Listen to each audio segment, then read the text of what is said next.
Hi, she's Trixie and I'm Sarah, and this is Our Yarn World, a place we come to share the love of yarn crafts and all that it gives us, and we hope it gives you. We're on episode 173 today, Yay. and we are on our second installment of a five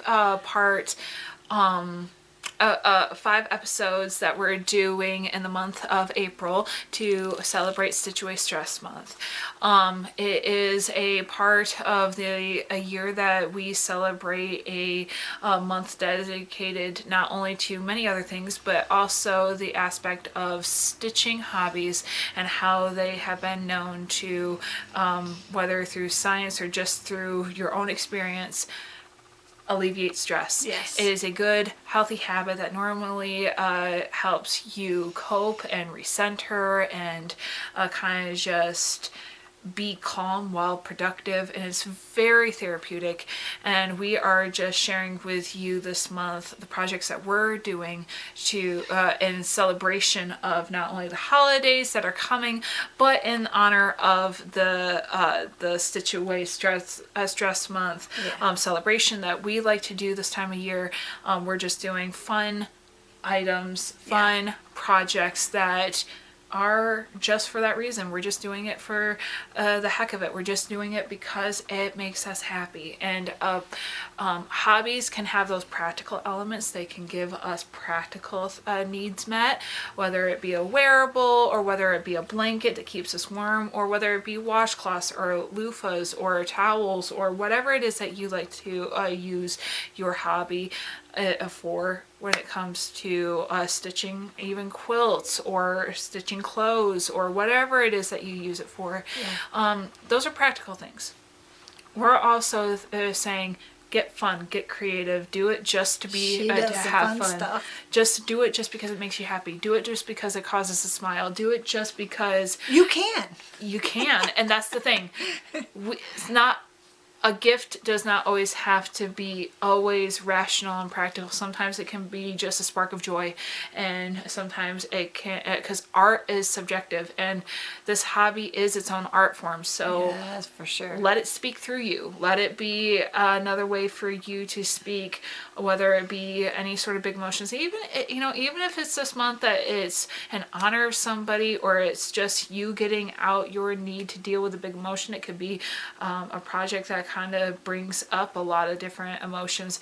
Whatever it is that helps get that out and allow you to be have some stress alleviated off your shoulders. Take some time this month to have your stitching hobby be used in a way that's meant to help you, or just spark joy in others, or spark some sort of ability to alleviate stress, as it is quite a beautiful and amazing hobby, and one that we celebrate all year long.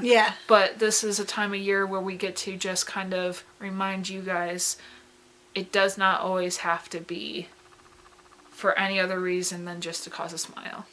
Or give you a way of an outlet to get stress off of your stress out of your system. So without further ado, let's talk about the items that we have been working on this month, or just in general that sparks that. And let's start a conversation in the comments about things that we can do this month that kind of can either spark joy in others or just in ourselves. And the way that this beautiful hobby can be so very therapeutic. Well, I'm still working on the granny stripe blanket, and the part I'm on right now is the variegated. It's called Rainbow Bright. Let me see for sure. Rainbow Bright and the Big Twist. And all the rest of the colors that I've found are already in this. So what I'm doing is 5 of the solids and then a row of this Rainbow Bright, that's the row I'm on right now. So isn't this beautiful? It's just, all the colors have made me so happy. And I'm just picking randomly, just picking something that I haven't used in a little while. You know, I have so many colors that I can just randomly choose, but I did not go through and say, okay, I'm going to do it in this order. A repeating pattern. It probably would have been a little easier, but at the same time, I don't mind changing colors. And when you get to choose your next colors, you know, that are coming up, it's kind of fun. So I'm just choosing colors that I haven't used in a while and using them again. And because we went to the store again and got some more yarn, now I'm not worried that I'm going to run out at all. Although I'm still working on all of my first ones.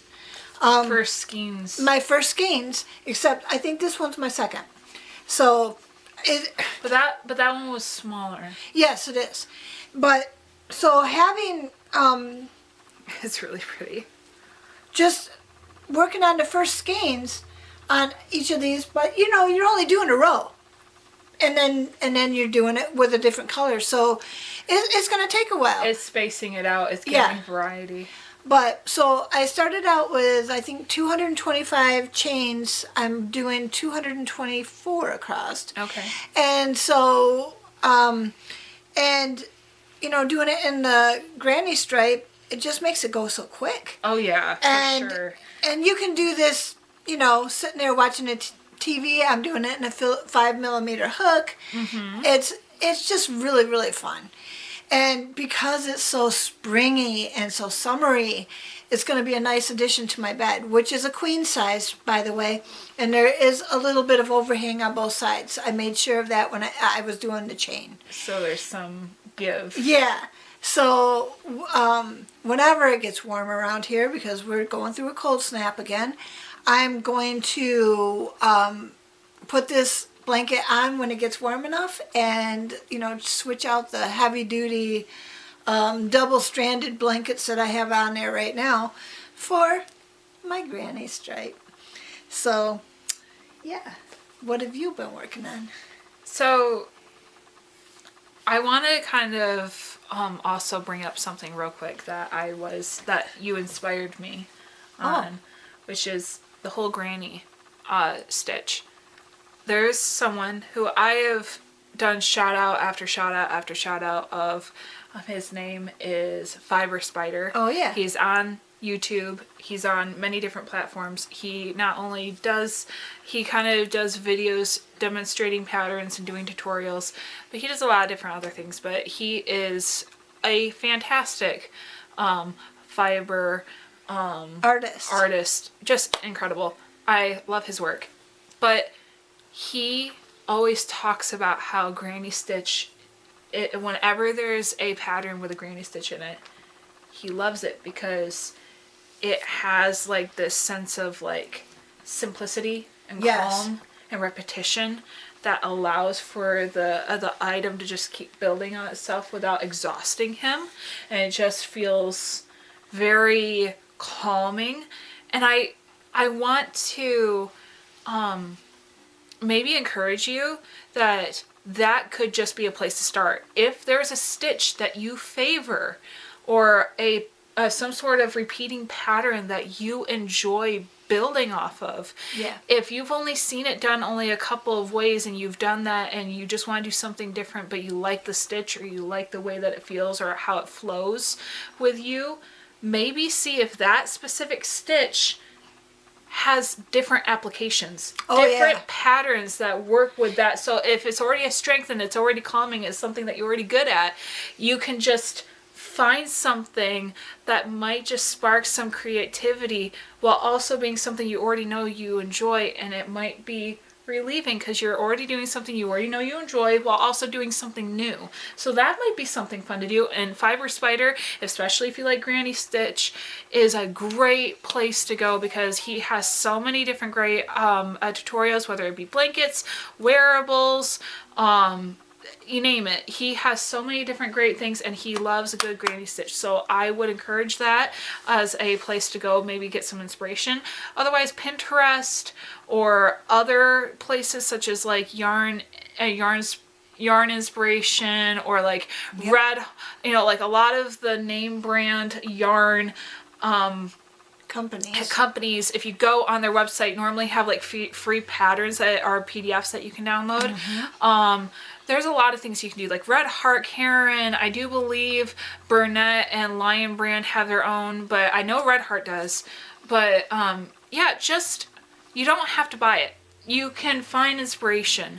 And I think that that's the thing, is that I know personally, for a long time, I was someone who did not like the confining feeling of a pattern stopping my natural flow with creating with yarn. I like to just kind of see if I can figure it out from an image or an inspiration I had in my head, or something that sparked me. I would just go for it. Right. The structure of a pattern now has come as a benefit to me now that I'm older, especially not only in the craft, but just in my age, because I've been doing this for so long, probably going on 20 years. It's one of those things where it's like, over time you figure out where the strengths lie and where you can do it yourself, or whether a pattern's beneficial. But I think the idea that if you already know that there's something that you enjoy doing, but you just need it a little bit different, having that medium of, hey, I already know I like this stitch. Let me see if I can just find something that is in that stitch but a little bit different, so I've never done it before, and maybe I can enjoy it in a different way. I can appreciate it in a different way. So, and the fun part is, it came from so far along, in years. It's proven to work. yes. And so your grandmas and great grandmas and great great grandmas especially have like all with the done granny this. stitch. Yeah. And it's kind of a legacy to be able to do it yourself. The constant repeat between the two different stitches, whether it be chaining or going back into a double crochet, is just such a good rhythm. Yeah. And you feel like you're getting a lot done, because not only are you building up so far up, but you're not constantly having to repeat. You're able to chain across, which creates this ability to feel like you're going further into your row or your round, while also feeling like you're building up substantially. So it kind of becomes faster and faster and more satisfying, and it presents colors so uniquely and so it's very symmetrical. You don't have to worry about it being too like, oh, you can tell a mistake here or here. Like, normally it's pretty forgiving. Yeah, and each of these color combinations just looks so good in this kind of granny stripe too. So yeah, just maybe find a way to figure out what it is that you enjoy and just put a spin on it. And I think it would really look good in mandalas too. Yes. How the colors just flow together so well, and you don't have to change colors because they're going to do it for you. Yes. I think that would look really good. Mandala yarns or a mandala pattern. The mandala yarns that change, and also the ombres. I think the ombres would look wonderful in this too. So, but yeah, whether it is something you want to try because you already are confident in the stitch, or whether it is just a stitch that you want to see done in a different way, maybe that could be a good place to start as a way of enjoying this hobby and enjoying it in the aspect of this month, and trying to find something that is part of Stitch Away Stress Month and a project that kind of makes it something that you're celebrating on your own. So in this week, I let you guys know last week what I'm working on. I'm working on a lot of Easter projects, just fun little items to enjoy. But I also was notified of a cousin who had a birthday, and so I kind of did a pause and kind of instantly went into that mode of being able to be a crafter, as we all are. We tend to have this ability where, when in doubt, just make it and make the gift. And I knew that she has a lot of stuff. She has her own house, she has a whole bunch of stuff, and so I didn't want it to be this big obnoxious thing that she didn't have space for or didn't need. But something she'd appreciate is really where I was going with it. So I was like, okay, what's her favorite color? My mom let me know it was red. And so I went with like an art piece. And so I've already handed it to her.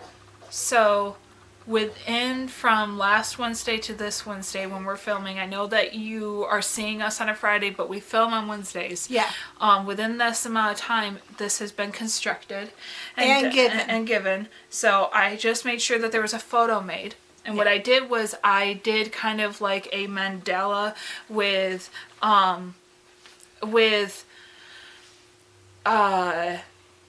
I don't know what yarn it was. It probably was a cotton Aunt Lydia yarn, but I practically kind of just made a mandala / doily. I don't know what you would normally call this. I feel like doilies are lace objects that you place on top of things. Yeah. Or wear, but this is something that becomes an art piece. So normally I think it is styled as a mandala. Yeah. Because it becomes wall art. Yes. But I backed it on, I did it, then I braced it across a hoop that I got from the Dollar Tree.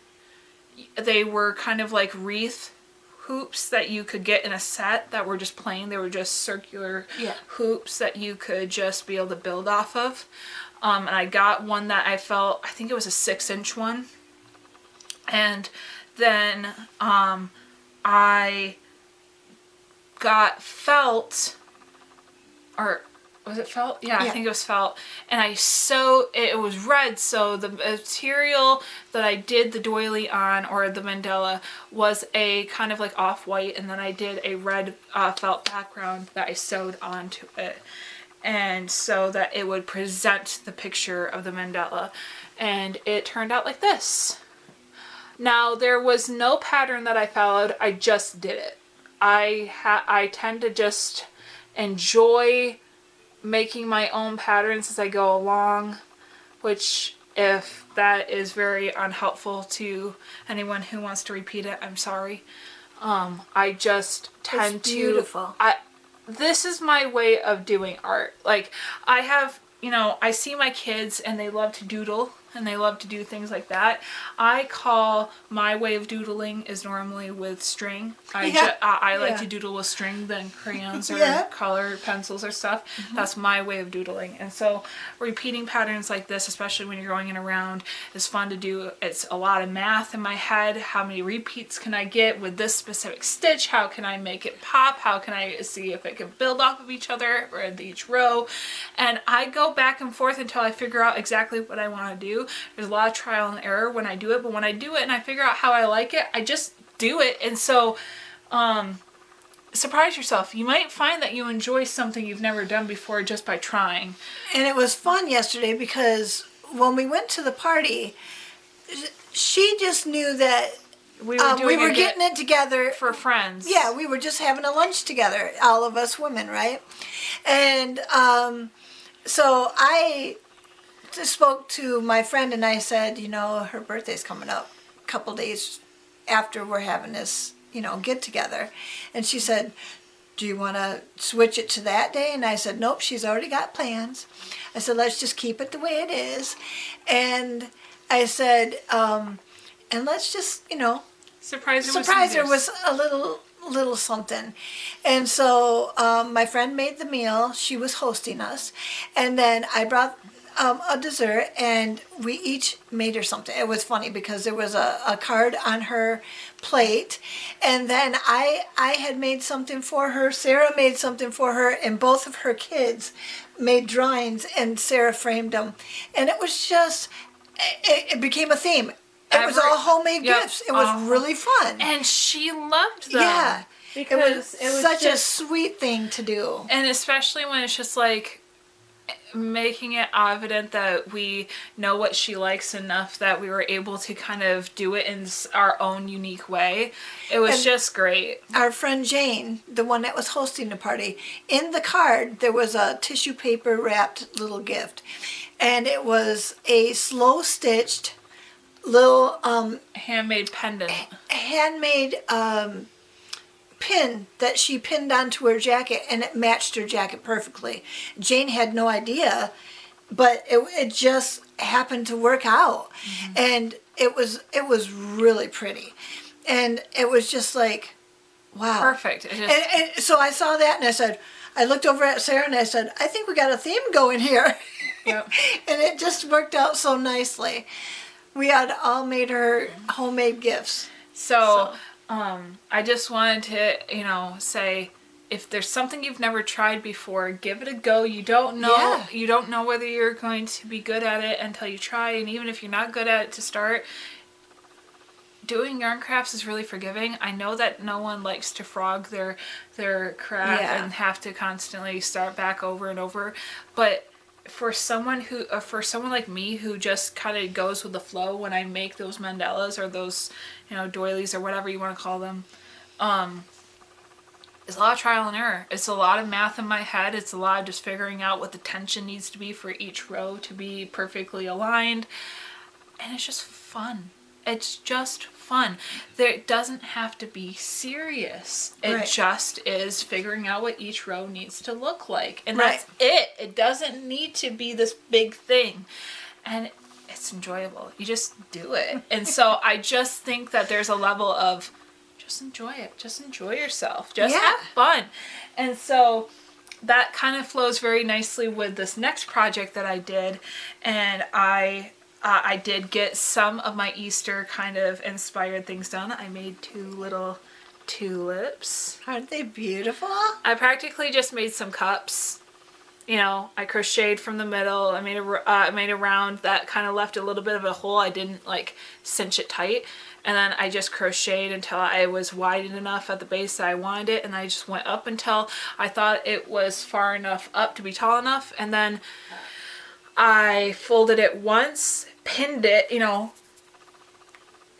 clocked it 90 degrees, pinched it in the middle, clocked it again, and then I sewed each leftover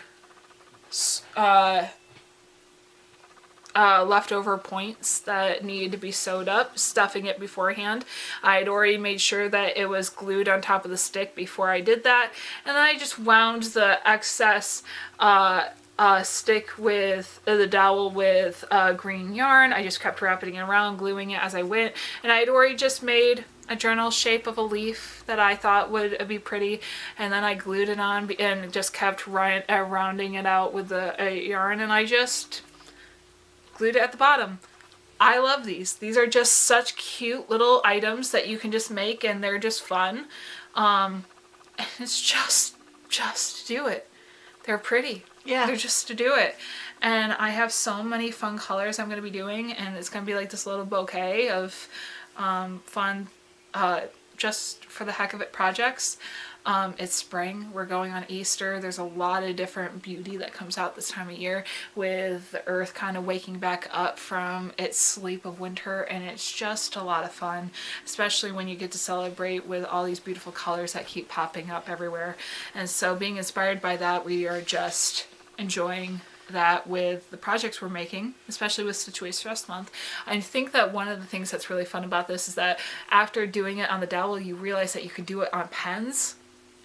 That I could make a pen and gift these. Oh yeah, as like a pen. Like you could do different flowers at the top, and knowing that it would it's just fun. It's just fun to know that you there's a versatility to the creativity, and it kind of evolves in your head of like, if it can do it on this, what other straight things can I apply this to make them look like flowers? And it's like, it's not original while also just being like, it's yours. So, just because other people have done it themselves, it's not that you're taking it over, it's just that you're adapting your own style to it, and it's just fun to do. Because imagine if you wanted to have a gem popping off with a little bumblebee so it looks like there's a bee. Like, it's just, you can have fun with it, and there's no reason for it to be anything less than just because you want to have fun. Because you can. Because because it's enjoyable, because it causes a smile to get on your face, and you're just doing it for the heck of it. So, not all of this has to be serious.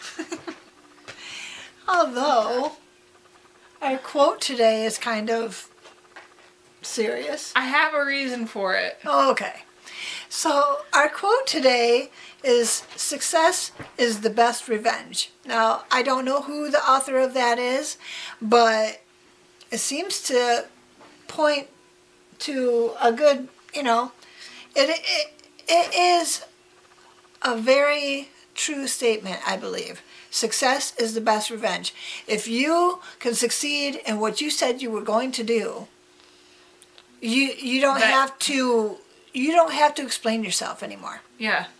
I think there's a reality to the fact that insecurities that are built in our lives that we that kind of hold a lot of strongholds and power in our lives can exist in different formats. Yeah. So another one can be the fact that like you can't have something unless you do something. Like this idea that, like, I know some people struggle with the aspect of they can't sit down and enjoy relaxing in their house until they feel like they've earned it by getting every single chore done beforehand. The reason why I'm bringing it up is because there's sometimes that those small wins where you realize I have the right to slow down. Right. I am allowed to just relax. And it doesn't have to be earned. I've already earned it because I'm worth it. Yeah. And it's not you being lazy and tolerating a mess. It's just acknowledging that not every single thing that you've thought, there's a value to it when you're working, right? When you're working to earn money and people are needing you to do something, that's when that matters.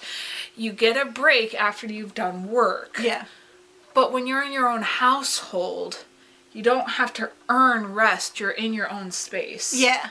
You do it because you want to keep a healthy space for yourself, not because you have to earn it. And sometimes that can be a little weird in our minds when we have these insecurities that are spread, whether it be because someone said something to you or because it's always been this unsaid thing or unsaid tradition or just a way that you grew up or just the way that people have always presented such a thing, such as crafting. Sometimes people do it and it's like, well, where's the practicality in that? I'm sorry, sir, but the reality is that the beauty is in the eye of the beholder. Yeah. Sometimes it's worth it just because of how it makes you feel. And there are moments where the success of learning something is such a healthy thing to realize, hey, my success is good. And it is not have to be anything other than for me to be able to show my insecurity. Right. That it's not needing to be in my life anymore. Success is the best revenge might sound like a very harsh statement because it comes off very competitive or, is much more said in other aspects of life. Right. But even in these moments where you have to fight for your happiness or fight for the ability to slow down and be able to enjoy what you do for yourself, especially for just the sake of, hey, I'm just doing it just because I want to be able to enjoy it and so that I can have some stress relief. I'm doing it just so that I can calm down just because I need to, just because life has been crazy. That is you doing it despite everything else that is telling you that you have to earn it or you have to do it because this is the only way it's applied or this is the only way it should be done or there's some sort of condition that's holding you back to be able to enjoy some time down and just being able to enjoy what you're doing just to do it. Right. Again, I know that the quote is a little bit on the harsher side. Success is the best revenge, but the reality is that sometimes you have to fight. Sometimes you have to fight for yourself. And even as sometimes when it's your mind or your thoughts, so with my daughter, she's been dealing with some random thoughts that keep coming in and insecurities or some, intrusive thoughts that feel like they hold some sort of merit, some sort of truth. And so it's hard for her to fight them. And I'll be like, those are daytime nightmares. They happen, and they come and they kind of disturb you, and they kind of feel like a stumbling block, like a stone in your path, and they kind of make you lose momentum a little bit throughout the day, and you wonder whether they're true or not. Right. Just like a nightmare when you wake up and wondering if it's true or not. Guess what?